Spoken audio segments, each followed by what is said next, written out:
नमस्कार दोस्तों, मैं हूं नम्रता और आपका आपके चैनल अनकही कहानियां पर हार्दिक स्वागत है। आज मैं आपके लिए लेकर आई हूं कहानी लैला मजनू का अगला भाग। तो चलिए सुनते हैं कहानी लैला मजनू का आगे का भाग। ज़ैद अपने राजकुमार को ढूंढने के लिए निकला। उसे ढूंढना मुश्किल नहीं था। हर पत्ता कैस की कहानी दोहरा रहा था। कैस को ढूंढकर ज़ैद वापस घर ले आया। हकीमों ने कहा, कोई बीमारी नहीं है, बस इश्क अपनी शिद्दत में जुनून बन गया है। लोगों ने कैस को मजनू कहना शुरू कर दिया, पर जब ज़ैद ने पता लगाकर उसे बताया कि क्यों लैला उस रात चश्मे पर नहीं आई थी और किस तरह उसकी याद में पहाड़ों के पीछे अपने आप को तबाह कर रही थी, तो कैस का जुनून एकदम ठीक हो गया। कैस अपने पिता की आंखों का तारा था। हर व्यक्ति ही उसे बहुत चाहता था। उस जैसा निश्चल और प्यार भरा दिल एक अरसे से किसी का देखा नहीं गया था। पिता ने फैसला कर लिया कि वो बेटे पर अपनी जिद कुर्बान कर देगा और बसरे के सरदार के पास जाकर उसके लिए लैला का हाथ मांगेगा। बसरा उसके राज्य से कहीं छोटा राज्य था। उसने सोचा कि दोस्ती का हाथ बढ़ाकर वह दुश्मनी की दीवार को धक्का दे देगा और उसे वो ढेरी कर देगा। उसकी प्रजा का ख्याल भी यही था कि अपने पास चलकर आए दुश्मन को देखकर बसरे का सरदार सारी दुश्मनी भूल जाएगा।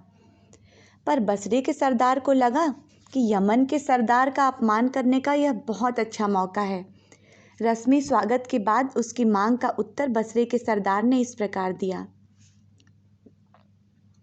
आपकी मांग मेरे सिर माथे पर मैंने सुना है कि कैस मजनू बन गया है। पहले उसका इलाज करा लीजिए।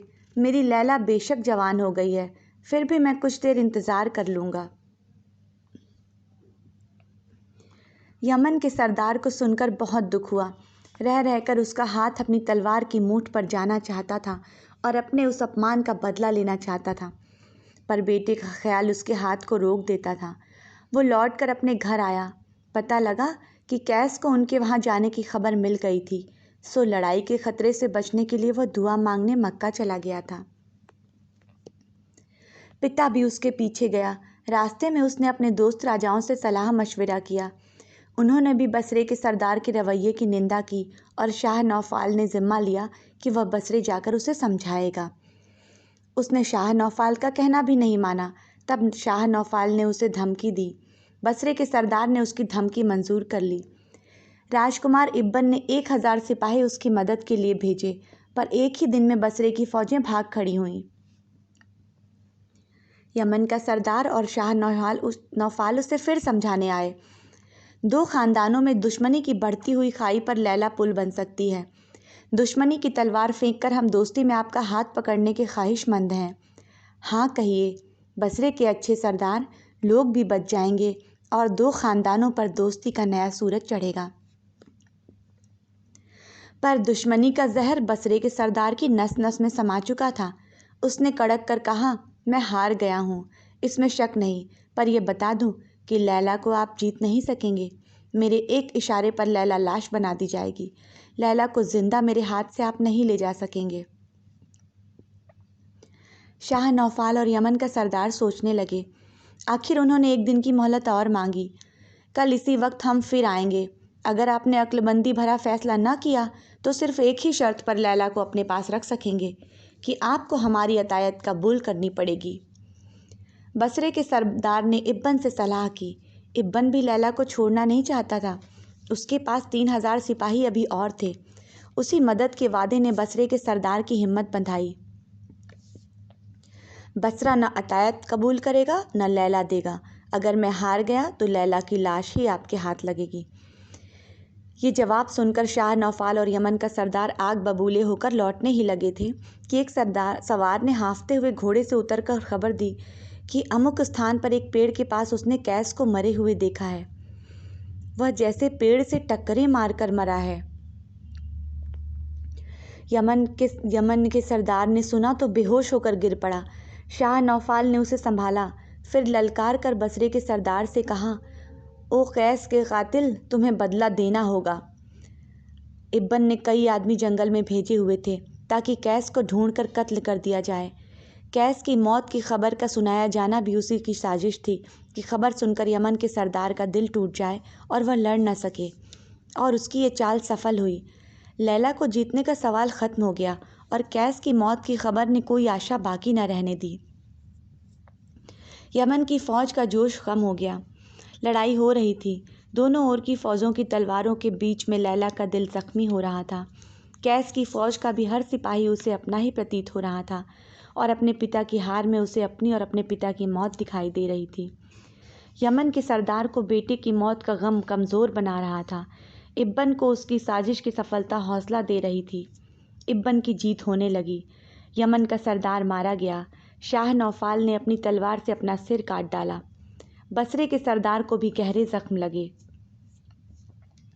दूसरे दिन राज्यों का हुलिया ही बदल गया। सारे इलाके पर इब्बन की हुकूमत का ऐलान हो गया, क्योंकि बसरे का सरदार भी जीवित नहीं रहा था। अब लैला को न अपने पिता की आशा थी न कैस की।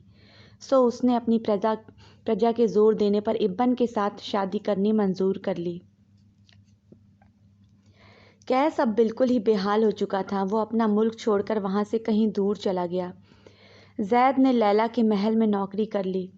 लैला के लिए वह कैस की निशानी था। वो जानता था कि कैस मरा नहीं है। वो सिर्फ ये जानना चाहता था कि लैला को अपना कैस याद है या नहीं। लैला का इश्क जंगल की वो आग था जो एक सिरे से शुरू होकर दूसरे सिरे तक सब कुछ जलाकर राख करने पर ही बुझती है। जैद कैस का पता लगाता रहा और 1 साल में ही वह उसे बदले हुए भेष में लैला के शहर में ले आया। लैला को पता लगा तो उसे खुशी से ज़्यादा उदासी हुई। एक बार सीने पर हाथ मारकर उसने खुद से कहा, ओ बदनसीब लैला, कैस तुम्हारा जिंदा है और तुम? कैस ने उसे संदेश भेजा था कि रात को वह प्रेमियों के चश्मे पर आए। दिन भर वह उन दिनों की याद करती रही जब उसके कंवारे सीने में कोई समुद्र हिलोरें लिया करता था। फाख्ता प्यार का लोल किया करती थी। उसके दिल का चोर उसकी एक फाख्ता चुरा कर ले गया था, पर उसके दिल की बजाय उसका अपना दिल फाख्ता के पंजे में छिपाकर लौटा गया था। ओह, चांद की नज़र तले प्रेमियों के चश्मे पर। लैला बुर्का पहनकर महल में से निकली। वो तेज़ी से चश्मे की ओर जा रही थी। अपने बाग की हद पर पहुंचते ही जैसे किसी ने उसे रोक लिया। ये क्या? एकाएक उसका दिल धड़कने लगा। मैं लैला तो रही नहीं, लोगों की मलिका बन गई हूँ। दिल में पीड़ा उठी। वो एक पेड़ तले बैठ गई। पेड़ की छाया हवा के कारण धीरे धीरे हिल रही थी। लैला को लगा वो उसे कुछ कह रही थी। लोग कहेंगे उनकी मलका बेवफा निकली। लोगों की गैरत जख्मी हो जाएगी। हर कोई कहेगा कि मलका का इखलाक अच्छा नहीं है। दिल की पीड़ा अब एक शून्यता बन गई। लैला की आंखों के सामने अंधेरा छा गया। मुड़कर देखा, उसका महल अपनी मलिका जैसे नाराज़गी से देख रहा था। वो लौट गई। कैस सारी रात प्रतीक्षा करता रहा। लैला ने जैद को कहा कि वो आशिकों के सरदार से माफ़ी मांग ले, पर कैस ने जवाब भेजा, तुम ठीक थी लैला, गलत मैं था जिसने तुम्हें इस हद तक प्यार किया। और कैस फिर दूर, बहुत दूर चला गया। लैला मलका बनकर अपने फ़र्ज़ को निभाती रही, पर इब्बन का सिर इतने बड़े राज्य और हुकूमत के नशे ने फिरा दिया। वो बहुत विलासी बन गया। कई रोग उसे लग गए। 2-3 सालों में ही उसका फौलादी शरीर फूल गया। अब उसमें न ईर्ष्या की आग थी न प्यार की भावना। आखिर वो मर गया। लैला विधवा हो गई। कैस को जैद ने खबर पहुंचा दी। घनघोर बादलों में से आखिर कोई किरण दिखाई दी। वो एक सौदागर के भेष में लैला के शहर में आया और जैद को उसने कहा, देखना, मेरी लैला को किसी उलझन में न डाल देना। वो शोक मना रही है। शोक के अभी 4.5 महीने बाकी हैं। उसके कानों में मेरी खबर तक न पहुँचे। लैला के शहर में छिपा हुआ कैस एक एक क्षण गिनता हुआ 4 महीने तक प्रतीक्षा करता रहा। लैला के रस्मी शोक का एक दिन भी वह घटाना नहीं चाहता था।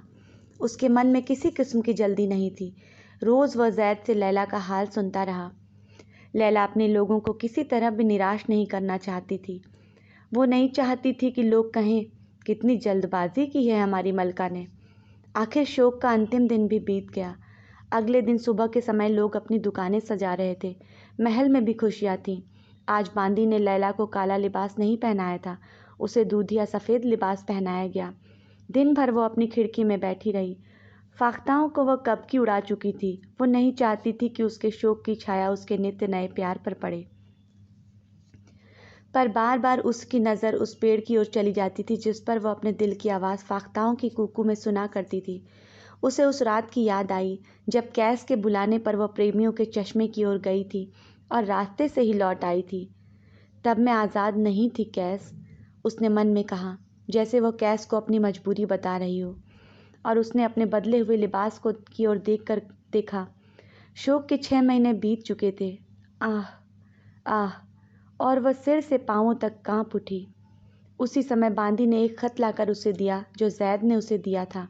लैला ने उसे पढ़ा और फिर सीने से लगा लिया। जैद ने जवाब के लिए संदेश भेजा, पर लैला ने जवाब नहीं दिया। तो भी कैस प्रेमियों के चश्मे पर पहुंच गया। उस चश्मे को वह अपना काबा समझता था।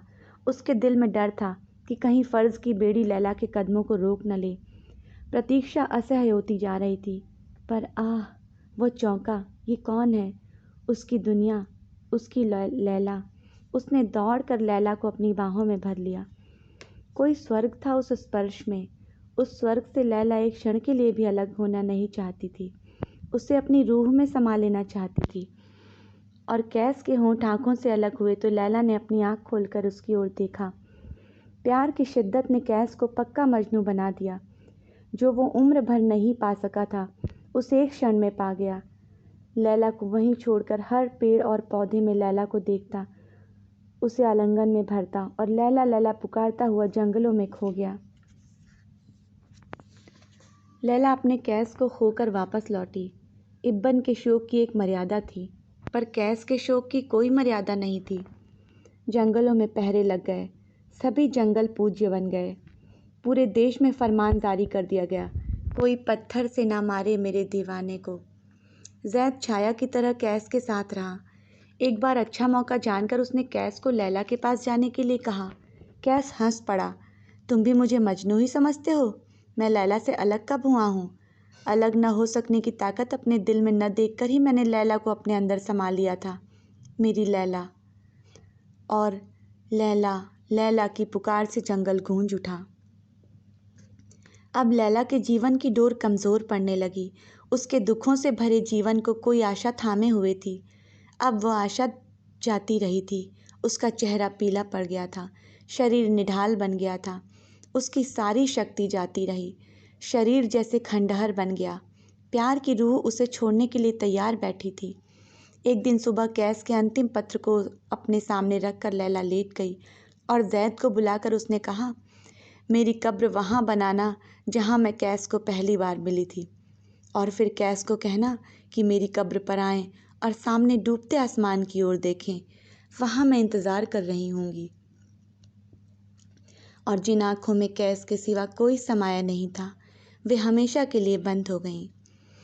मजनू को जैद ने लैला का संदेश दिया। मजनू फिर कैस बन गया। लैला की पुकार होंठों पर अटक गई। वो तेज़ नहीं चल सकता था। जैद उसे सहारा देकर लैला की कब्र के पास धीरे धीरे ले जा रहा था।